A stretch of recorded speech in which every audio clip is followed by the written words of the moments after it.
La fecha era el 27 de febrero de 1989. Empezó como cualquier otro lunes en Caracas, Venezuela. La gente iba a su trabajo, la escuela. El sol estaba saliendo por el Ávila, testigo silencioso. Pero este día no sería común y corriente. Este día quedaría marcado a fuego y sangre. Este día, Venezuela cambiaría para siempre. El gobierno, dirigido por Carlos Andrés Pérez, acababa de anunciar una serie de medidas económicas. Lo llamaron el Gran Viraje. Pero para muchos se sintió como un camino al precipicio. Los precios ya estaban por las nubes. La vida ya era dura. Y entonces llegó la noticia que encendería la mecha. El aumento del precio de la gasolina y, por ende, de los pasajes del transporte público fue la gota que derramó el vaso. Las primeras protestas fueron pequeñas, aisladas.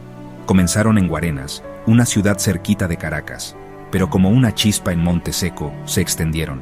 Se extendieron con una velocidad increíble. La gente se lanzó a la calle.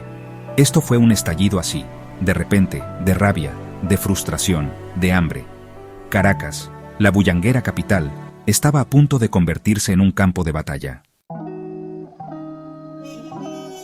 El presidente Carlos Andrés Pérez había regresado al poder con un mensaje de esperanza. Prometió prosperidad. Prometió un gran viraje para la economía de Venezuela. Los venezolanos recordaban su primer gobierno en los años 70 como una época dorada. Esperaban que se repitiera la cosa. Confiaban en él. Pero la Venezuela de 1989 era diferente. La bonanza petrolera se había esfumado y el país estaba ahogado en una deuda externa grandísima.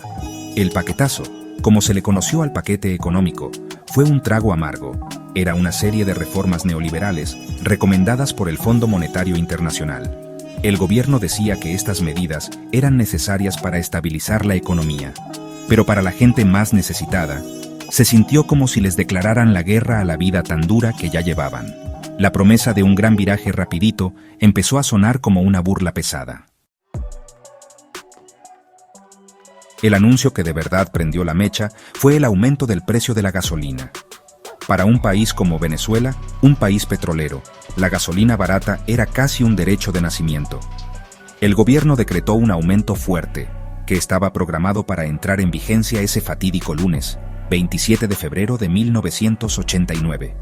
Significaba que todo lo que se transportaba se iba a poner más caro, empezando por el transporte público.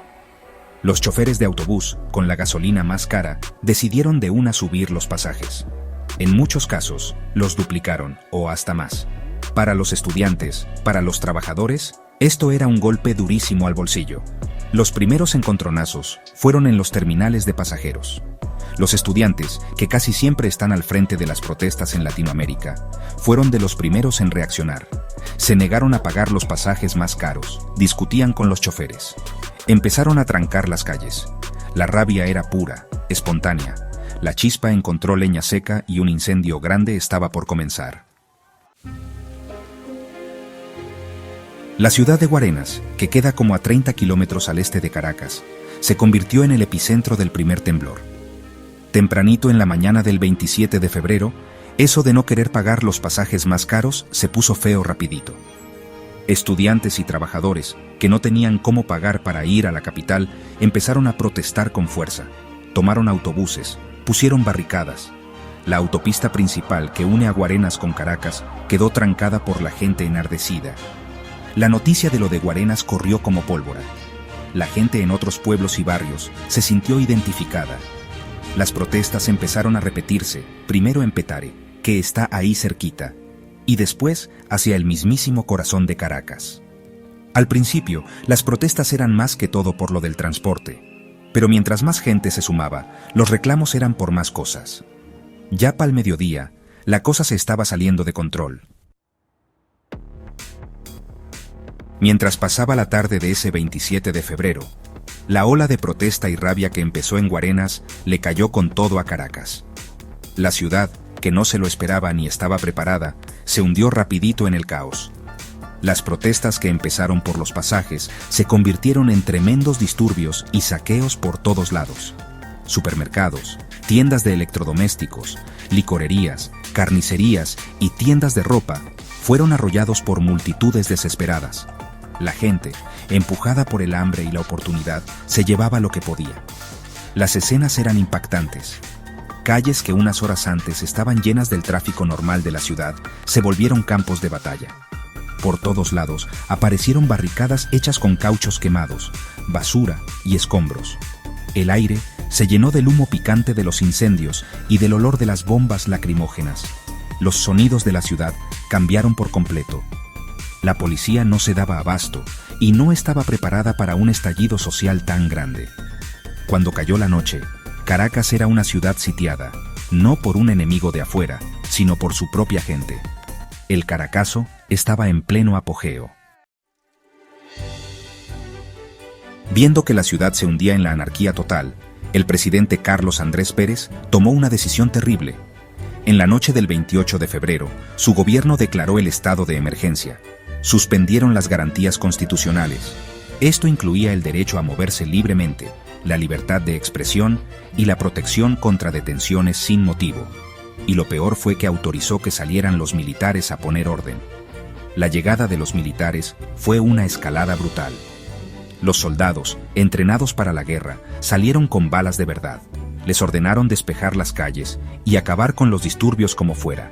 La respuesta fue exagerada y sin mirar a quién. En muchos barrios humildes, los militares se dedicaron a lo que solo se puede llamar una cacería. Los días que siguieron fueron un reino de terror.